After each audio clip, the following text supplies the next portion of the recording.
The 2021 Formula 1 season will see the arrival of 3 new rookies to the grid, and Fernando Alonso, since apparently he's also a young driver these days. Firstly, you've got Mick Schumacher, son of 7-time world champion Michael Schumacher, just in case you hadn't heard. Then there's Japanese hotshot Yuki Tsunoda, who will be desperately trying to impress Master Helmut all year. And finally, you've got Nikita Mazepin, who, moving on.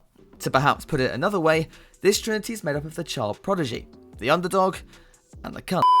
Now, a few months back, I made a video on Mr. Touchy-Feely here, and I'll link that below if you want to check it out. But today I'd like to shift the focus onto his German teammate for 2021. Hey there guys, and welcome to FP1, the channel that after 18 months is still yet to be cancelled, which, let's be honest, is longer than some people in the Formula 1 circle right now. Today I want to take a little bit of time to discuss the new HAAS F1 driver Mick Schumacher, looking back on his junior career and deducing whether he's any good or not. And if you want even more on Mick, I'm going to leave some links down in the description below to some smaller creators who've also made a video on our boy here.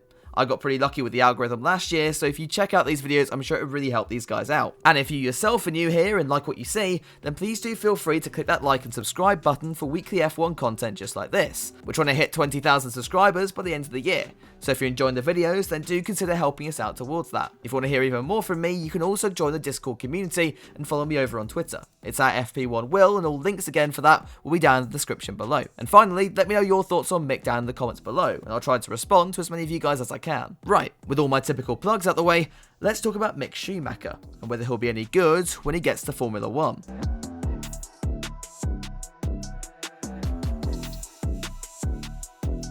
Now, it's a bit of an unknown fact, but Mick Schumacher is actually the son of 7-time world champion Michael. Now, I could take you through his early career, but instead I've decided to pass that honour down to another F1 YouTuber I'm sure you all know. Take it away, John. Mick Schumacher began his karting career in 2008, funded by his father's Formula 1 success. He raced under the name of Mick Betch throughout his karting career, however that didn't mean he lacked the speed associated with the Schumacher name. His first results that have been recorded on Wikipedia were in fact exactly what you'd expect from the Schumacher name, finishing first overall in the Kirpner Kart Challenge Bambino category. Granted, there were only 3 entrants in the whole class, the other 2 of whom I've never heard of, but hey, that's beside the point. The following year, Schumacher went on to race in the KF3 European Winter Cup, a class which I've actually heard of. He finished 3rd overall in the championship, behind 2 drivers with some of the best names I've ever heard, Kim Louis Schramm and Nicholas Klacker. He remained in the KF3 category for the following year, this time racing in the DMV Kart Championship and the European Winter Cup again, both of which he finished 3rd in. Come 2013, Mick Schumacher raced in the CIK FIA International Super Cup, where he also happened to finish 3rd in. In the same year, he raced in the German Junior Kart Championship, and, you guessed it, he finished 3rd. In 2014, Mick Schumacher raced in 3 different karting categories, including the karting version of DTM, and you'll never guess where he finished in every single series.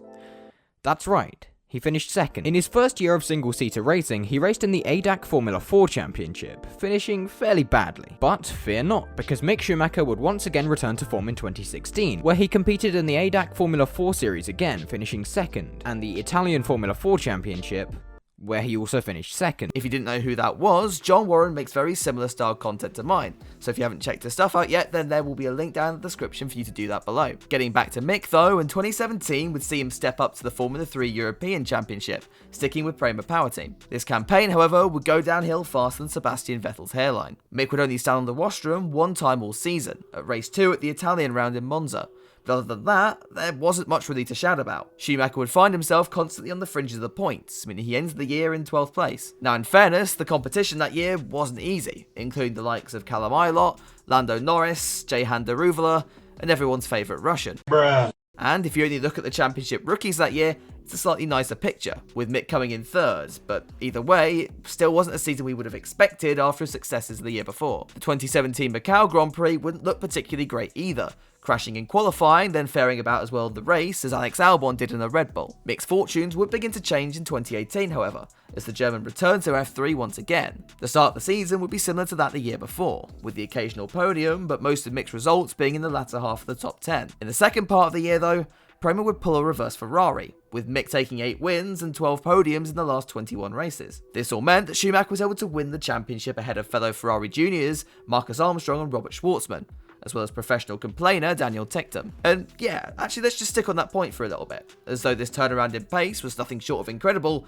That's just all it was, right? Well, not according to Mr. Tictum here. Dan would accuse his rivals of cheating in the second half of the season. This was eventually proved to be false, unlike their fellow Italian racing team over here. Nevertheless, Mick would compete in Macau once again, having a much more successful showing this time, finishing 5th. The next step for Schumacher would be Formula 2 for 2019. In his first season, he'd find himself paired with one of the category's greatest talents, in Sean Gelael. So, you've got a front-running team with Prema, a teammate about as strong as the police front-line defence at the capital. Should be easy, right? Well, not necessarily. Yet again, we would see the trend of Mick struggling in his first season, with the German ending the year 12th, taking only a sole win at the Hungarian Grand Prix sprint race. That said, he still beat Gelael and Lord Mahavir, so guess it's not all bad. So at this point, you can see a familiar pattern forming, where Mick is further off the pace than the 2020 Ferrari in his first attempt at a series, but then blows everyone out the water the year after. By this point, the F1 world had cottoned onto this as well, and therefore were expecting big things from Schumacher as his last year's F2 season began in Austria. And oh boy, he didn't disappoint us, did he? Schumacher's second attempt at F2 was much more well-rounded and a mature performance than anything we'd seen before. Despite a fair bit of bad luck at the start of the season, including this strange incident where his fire extinguisher got a little bit too excited, Mick became more and more dominant as his campaign progressed. Now, his qualifying pace was perhaps not always his strong suit, but this was made up by his starts, which Mick mastered in the second half of the year. Mick Schumacher proved all of the doubters wrong in 2020, where he took 2 wins, 3 fastest laps and 10 podiums on his way to win a championship which came down to the final round. It could well have been another silver medal in his collection though, if he'd had to pass Nikita Mazepin. However, he wasn't near enough to get squeezed by the Eggman. But then again, that makes sense, seeing as Formula 2 cars don't have a back seat to sit in. His supreme showing also plucked up the ears of the guys over at Ferrari, who arranged for Schumacher to be placed at the HAAS Formula 1 team for 2021, partnered by everyone's favourite walking jellybean, Nikita Mazepin. So all this begs the question which I raised at the beginning of the video: is Mick Schumacher any good? And on top of that, how well will he do in Formula 1 this year? Well, the first part's easy. Is he any good?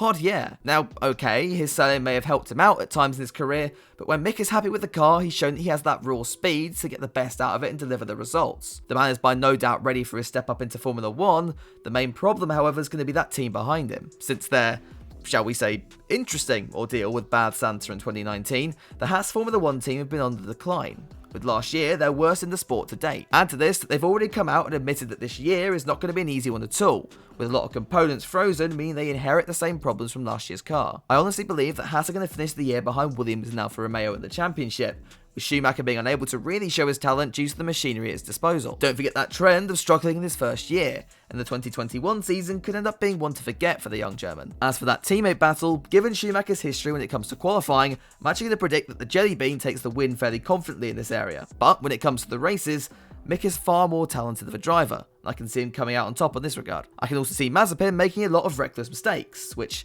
let's be honest, wouldn't be the first time he's made a critical lapse of judgment in a car now, would it? Anyway, before I get cancelled, I think it's time I call it a day on this one. Let me know what you think about Mick Schumacher and where you think he'll place in the 2021 F1 World Championship down in the comments below. As always, if you have enjoyed, don't forget to leave a like and subscribe for more content just like this, and also check out John Warren and the other creators down in the description below as well. Like I said at the start, if you want to hear even more of my outlandish and frankly controversial opinions, you can follow me on Twitter and join the community over on Discord as well, with all links for that being down in the description as well. But anyway, that's all from me today. I hope you have a lovely rest of your week, and I will see you all in the next one.